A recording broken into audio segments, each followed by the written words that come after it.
Ce journal vous est proposé par Fonds des promotions de l'industrie, votre partenaire privilégié pour la réussite de vos projets.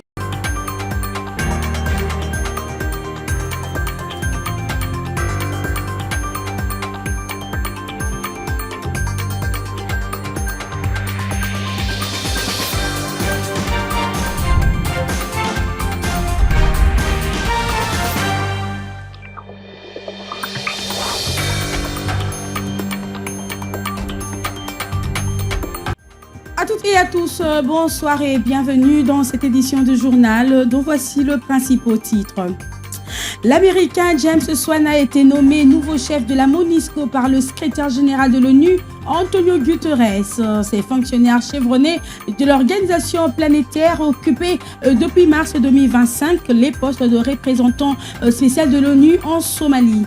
Il est attendu à Kinshasa dans un contexte de violence armée téléguidée depuis Kigali. Kinshasa, le premier colloque international de la faculté d'économie et de développement de l'Université catholique au Congo s'est clôturé après 3 jours de travaux. Les participants ont formulé plusieurs recommandations pertinentes susceptibles d'aider à la réduction des inégalités et la promotion de l'emploi décent pour une croissance inclusive en Afrique. Et puis, cette bonne nouvelle pour les enseignants de la province de Lomami, la mutuelle de santé des enseignants de l'EPSP est déjà opérationnelle sur place. Plus de problèmes d'accès aussi, soins de santé pour le professionnel de l'éducation de cette partie du pays. Mesdames et messieurs, bonsoir et bienvenue encore une fois de plus. L'Américain James Swan a été nommé jeudi 5 mars chef de la mission de l'Organisation des Nations Unies pour la stabilisation en République démocratique du Congo, MONUSCO, par le secrétaire général de l'ONU, Antonio Guterres. James Swan occupait depuis mars 2025 les postes de représentant spécial du secrétaire général pour la Somalie et chef de la mission d'assistance traditionnelle des Nations Unies dans ces pays. Il avait également dirigé la mission des Nations Unies en Somalie de 2019 à 2022. L'ambassadeur extraordinaire et plénipotentiaire de la République démocratique du Congo, représentant permanent auprès de la SADC, Patrick Mutombo Kambila, a récemment effectué une visite d'inspection et de réconfort auprès de plus de 665 réfugiés congolais vivant au camp de Dokwi, situé à 580 km au nord de Gaborone. Ces derniers ont fui les violences liées à l'agression rwandaise dans l'est de la République démocratique du Congo. Reportage. À 580 km au nord de Gaborone, le camp de Dokwi sort de son silence. Ici, près de 600 ressortissants congolais, dont la plupart ont fui les affres de l'agression dans l'est de la RDC, vivent depuis 2 années dans une précarité administrative et sociale préoccupante. Après des échanges fructueux avec le vice-ministre botswanais de la Justice, Augustine Nyatanga, sur la sécurité juridique et la dignité humaine, l'ambassadeur extraordinaire et plénipotentiaire de la RDC, représentant permanent auprès de la SADC, Patrick Mutombo Kambila, lance l'opération d'identification formelle et écoute différentes doléances.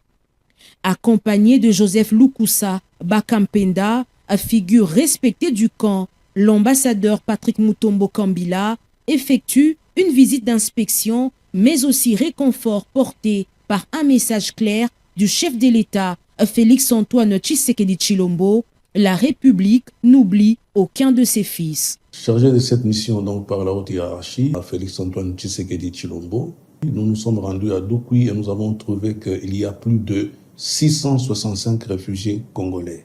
Nous leur avons aussi demandé de respecter les lois internationales qui régulent le statut des réfugiés. Nous allons, dans les jours à venir, avec le ministère de la Justice, le ministère de l'Intérieur et tous les autres services compétents, refaire ce déplacement afin de procéder avec le gouvernement de Botswana à l'identification de tous ces réfugiés, qu'ils puissent bénéficier de notre protection consulaire. Au-delà du réconfort où une solution structurelle se dessine, la mise en œuvre de l'accord tripartite RDC, HCR Botswana pour régulariser la situation de ces réfugiés congolais. Et puis, la mutuelle de santé des enseignants de l'EPSP, MSP, déjà opérationnelle dans la province de Lomami pour la prise en charge sanitaire de professionnels de la CRE. La cérémonie de lancement de ces activités s'est déroulée à Kambinda, chef-lieu de la province, en présence des autorités politico-administratives, des responsables du secteur éducatif ainsi que des représentants syndicaux des enseignants.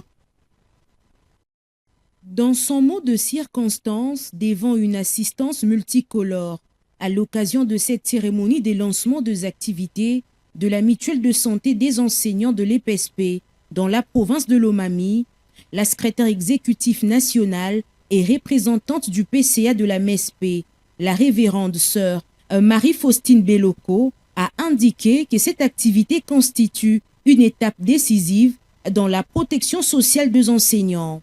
Elle a salué les efforts des autorités provinciales qui ont multiplié les démarches pour rendre la mutuelle effective à Lomami. De manière spéciale, nous exprimons notre gratitude à son Excellence Monsieur Félix Antoine Tshisekedi Tshilombo, président de la République et chef de l'État, pour sa ferme volonté d'assurer un meilleur social à toute la population congolaise à travers la couverture santé universelle et sa quête perpétuelle du bien-être de l'enseignant congolais.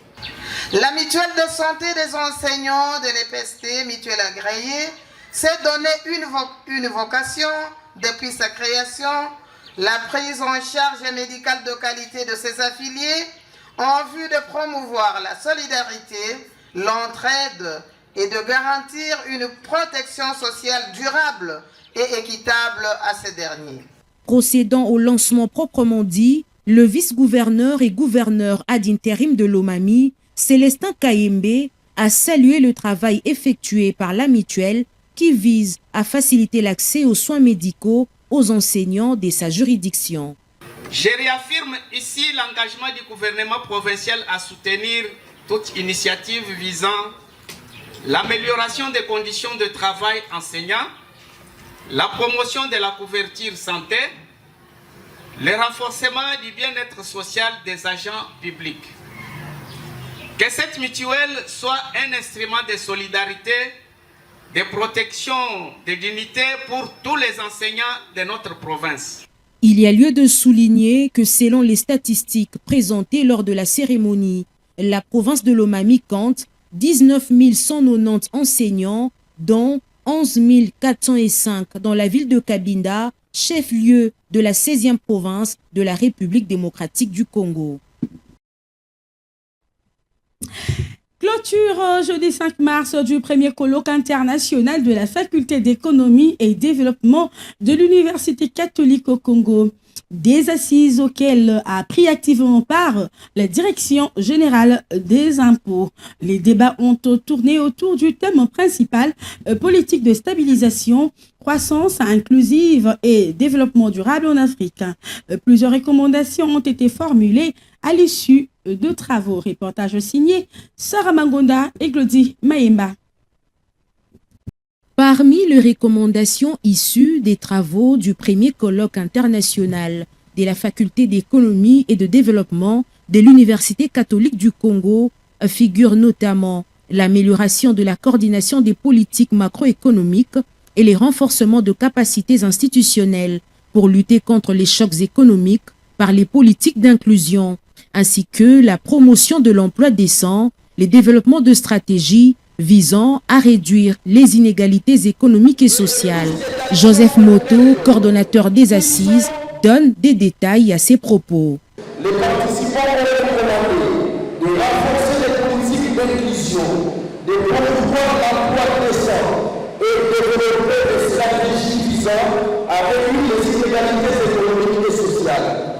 Les participants ont identifié les leviers d'action pour un capitalisme assaini, des industries culturelles et créatives inclusives, ainsi que de mobile money pour l'autonomisation des femmes entrepreneuriales. Faisant la présentation de la déclaration finale au terme de 3 jours, des réflexions intenses marquées par des échanges riches et l'engagement collectif, le professeur Ngala Mouloumé a souligné que les participants ont reconnu l'importance des politiques de stabilisation pour la résilience des économies africaines et pour la promotion d'une croissance inclusive et durable. Les interventions et communications présentées ont mis en évidence la nécessité d'élaborer des stratégies économiques systémiques, intégrées, prenant en compte la complexité et la diversité des contextes nationaux ainsi que les défis mondiaux actuels. C'est pour sur la gouvernance économique et les institutions. Le colloque a mis en exergue le rôle déterminant des institutions publiques et financières dans la mise en œuvre efficace des politiques de stabilisation. La qualité des institutions se traduisant dans des indicateurs de transparence, de responsabilité, de discipline fiscale et d'inclusion sociale a été identifiée comme le pilier essentiel et indispensable pour renforcer la confiance et la résilience économique. Il convient de signaler que la Direction générale des impôts a pris part active à ces grands rendez-vous scientifiques organisés durant 3 jours autour du thème « Politique, déstabilisation, croissance inclusive et développement durable en Afrique » qui a chuté sur la remise de brevets aux participants. Et puis parlons autre chose, dans ces journaux, grande échéance fiscale 2026, sensibiliser les membres de la Fédération des entreprises du Congo FEC sur le paiement de l'impôt foncier, exercice 2026 et l'impôt sur les revenus locatifs, exercice 2026, revenu 2025 dans la ville de Kinshasa. Et voilà les mobiles de la matinée fiscale animée, c'est jeudi 5 mars 2026, conjointement par le ministre provincial de Finances, Économie et du Numérique, Magloire Kabemba, les chargés de mission de la Direction générale de recettes de Kinshasa, de GERCA et l'administrateur délégué de la FEC, Thierry Ngoï Kazembe. Cédric Bachala et Jérôme Ngoma nous en parlent. Ils ont été attentifs et sereins, suivant religieusement cet échange destiné aux membres de la FEC, axé sur les paiements des différents impôts, notamment l'impôt foncier, exercice 2026, et l'impôt sur les revenus locatifs, exercice 2026 à revenu 2025, à payer uniquement dans les banques partenaires de la DGRK. Un objectif sur lequel a énormément martelé les chargés des missions de la DGRK, Gérard Kajakamboa. Cette réforme que nous mettons en place, aussi grâce au système que nous allons vous présenter, il permet à la CIGETI désormais d'effectuer sa déclaration fiscale directement depuis son bureau, son ordinateur ou son téléphone Android, sans avoir nécessairement la nécessité de se déplacer pour les bureaux de l'administration. La plateforme permet également de procéder au paiement des obligations fiscales à travers plusieurs moyens modernes et sécurisés, paiement bancaire, carte bancaire, monnaie, mobile monnaie ou encore des paiements en espèces pour ceux qui les souhaitent, mais bien sécurisés. Au-delà de la simplicité, l'un des apports majeurs de ce système est la transparence. Chaque assujetti peut désormais accéder en temps réel à son compte courant fiscal, consulter l'historique de ses opérations et recevoir des notifications concernant les obligations fiscales. En d'autres termes, le contribuable fait désormais face à une administration fiscale numérique, traçable et transparente. L'occasion faisant le larron, Gérard Kajakamboa a mis un accent d'honneur sur les différentes innovations apportées par sa régie financière en faveur des assujettis quinois. Un des objectifs majeurs de cette réforme est également réduire les contentieux fiscaux Nous savons tous que les litiges administratifs et judiciaires coûtent cher, ainsi bien pour l'administration qu'aux entreprises. Dans les nombreux des cas, ce contentieux naît simplement d'une mauvaise interprétation des textes ou des manques d'informations. La digitalisation permet justement d'introduire davantage de clarté, d'uniformité et de traçabilité dans l'application de la réglementation fiscale.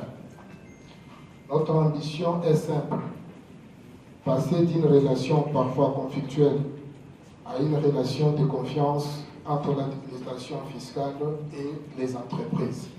De son côté, le ministre provincial des Finances, Économie et du Numérique, Magloire Kabemba, a rappelé l'utilité du paiement des impôts, un levier majeur qui permet à l'exécutif provincial les moyens de sa politique. Cet échange, passé dans une ambiance bon enfant, s'est soldé par un jeu de questions-réponses entre le membre de la FEC, les chargés des missions de la DGRK et les ministres provinciaux de Finances, Économie et du Numérique. L'inspecteur général de finances, Christophe Bitassi-Mouabaï, a procédé le lundi 2 mars au lancement de formations continues de renforcement de capacité des agents et cadres de l'administration de l'inspection générale de finances à l'École nationale de l'administration ENA et à l'École nationale de finances ENEF. D'autres détails dans cet élément que nous propose Baker Bay le Rêve.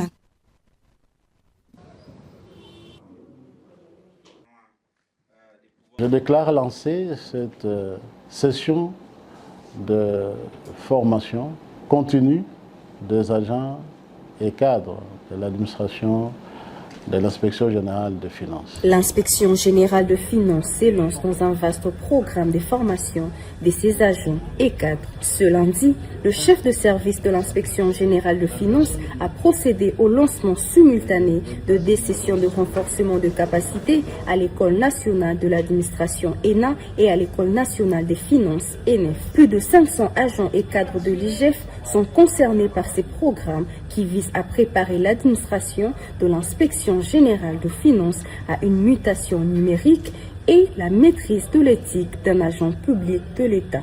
Les patrons de l'IGF, Christophe Bitassi-Moi, voudraient s'assurer de la montée en compétence de chaque collaborateur en vue d'atteindre la performance attendue de l'administration par le chef de l'État. Cette formation est d'autant plus importante que, selon la vision du chef de l'État, son Excellence M. Félix Antoine Tshisekedi, l'administration publique doit être performante. Elle est l'épine dorsale d'un État que nous voulons performant, et qui dit administration dit d'abord ses acteurs. Ce sont les fonctionnaires qui sont les gens qui agissent au nom de l'État. L'État ne sera performant que si ses agents sont performants. Les partenaires étatiques de l'inspection générale des finances sont conscients du challenge qui les attend, comme l'ont relevé tour à tour les directeurs généraux de l'ENA et de l'ENEF. Nous allons mettre en œuvre notre ingénierie pédagogique pour garantir une formation de qualité. Nous pensons que je l'ai dit dans mon discours que l'inspection générale des finances a fait le bon choix. Et nous croyons qu'ils ne seront pas déçus. Et parce que nous avons des formateurs ici, des Congolais, mais qui n'ont pas été mis au travail. Ils sont au travail dorénavant à l'école et l'inspection générale des finances va profiter de cette compétence-là. Il convient de noter que ce programme des formations s'étend sur toute l'année, mais pour cette première série, les formations se clôtureront au mois de mai. Et restons toujours en société, dans la commune de Selembaou, le pont Makelele reliant cette municipalité à celle de Ngaliema présente un visage alarmant, empêchant toute mobilité aux habitants de cette partie de Kinshasa. Le menace d'effondrement s'est précise de plus en plus faute d'une intervention salutaire. Reportage Gérodi Ingoma.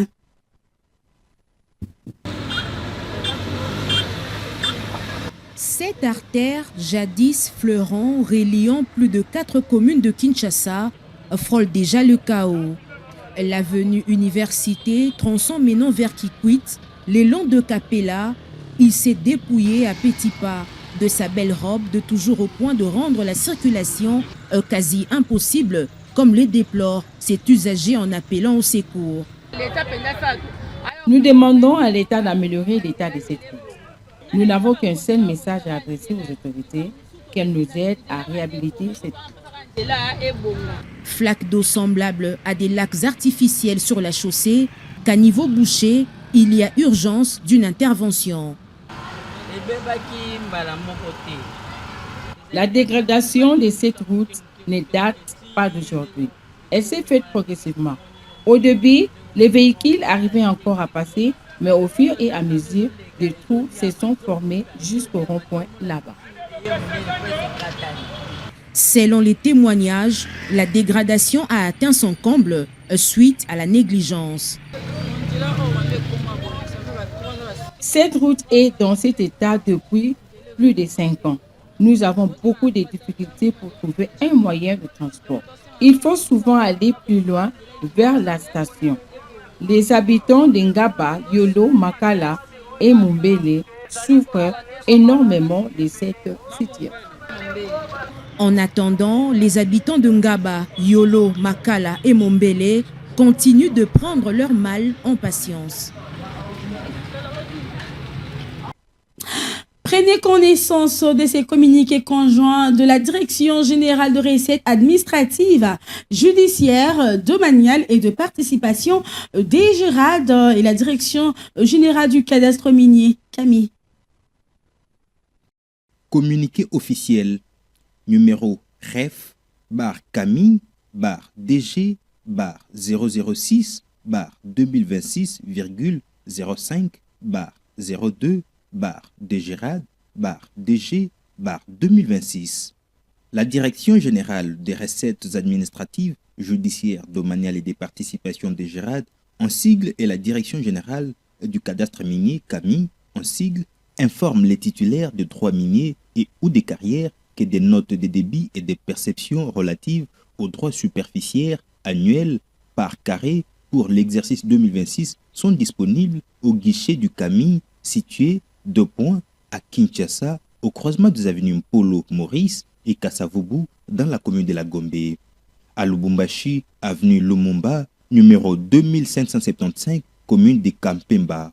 À Kisangani, boulevard du 30 juin, rond-point Canon, commune de Makiso. À Kindu, avenue du 4 janvier, numéro 344, commune de Kasuku.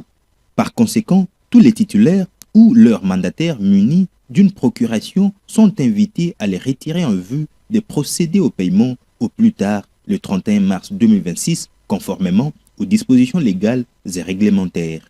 Passé ces délais, les CAMI se réservent le droit d'enclencher la procédure des déchéances du droit minier et ou des carrières non payées, et ce, sans préjudice de l'application par la DGRAD des pénalités prévues par la loi. Par ailleurs, nous rappelons que, conformément à l'article 196 du Code minier, le maintien de la validité des droits miniers et ou des carrières est notamment subordonné au paiement de 100% de droits superficiaires annuels. Fait à Kinshasa le 5 février 2026 pour les CAMI, pour les directeurs généraux en mission Jacques Mouyumbandoboula, directeur général adjoint, pour la DGRAD, Étienne Ochudi-Lutula, directeur général.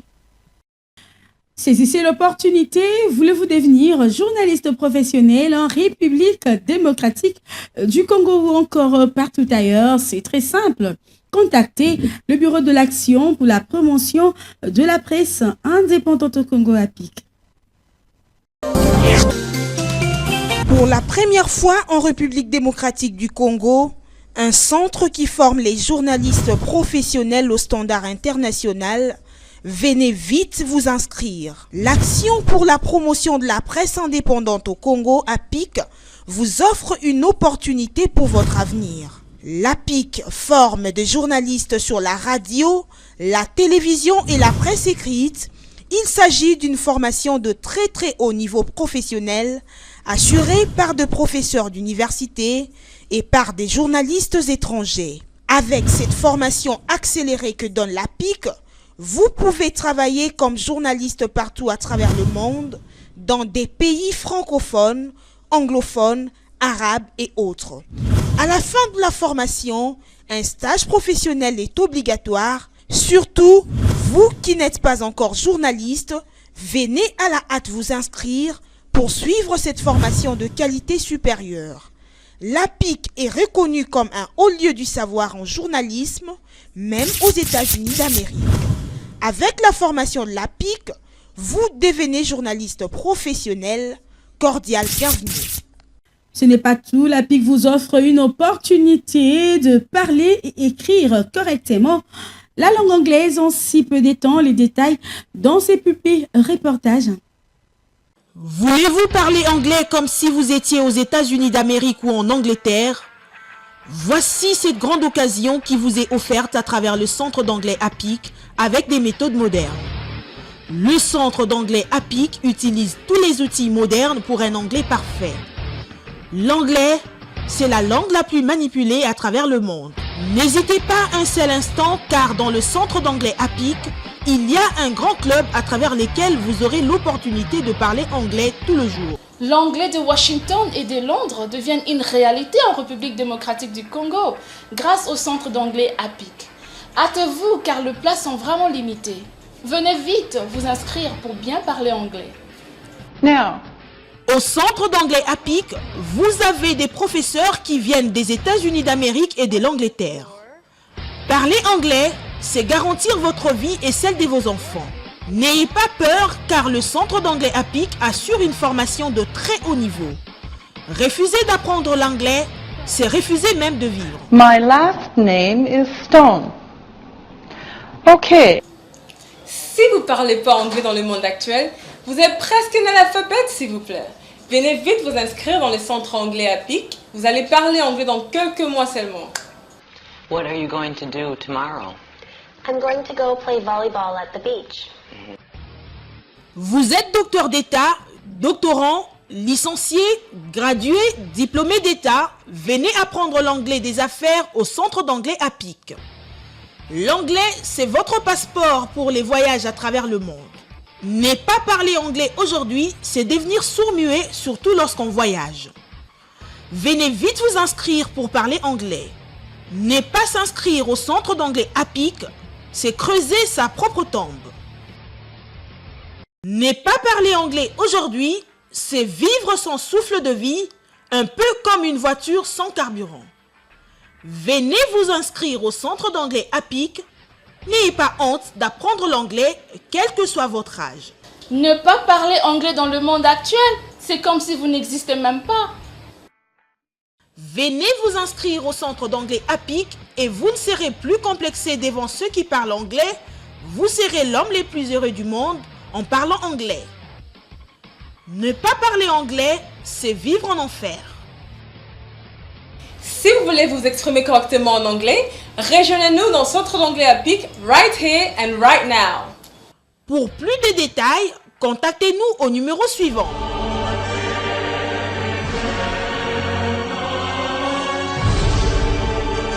Cordial bienvenue au centre d'anglais APIC. L'anglais, c'est la vie!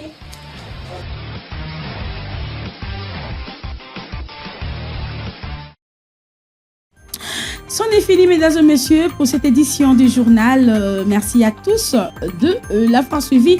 On se revoit à la prochaine, mais avant de nous quitter, place au rappel de titre.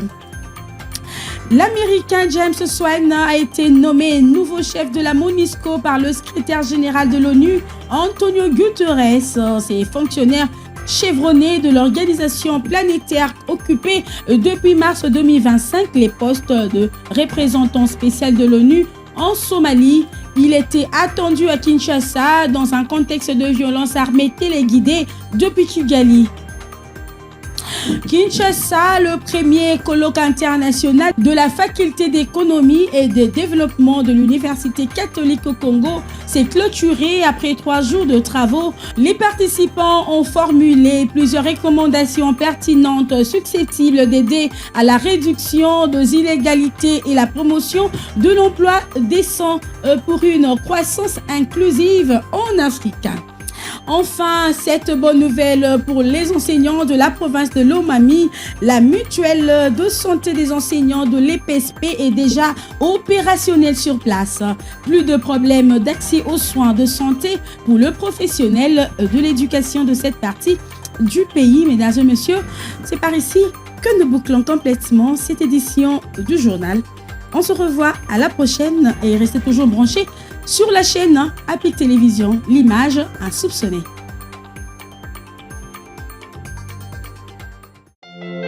L'actualité en continu sur apic-tv.net.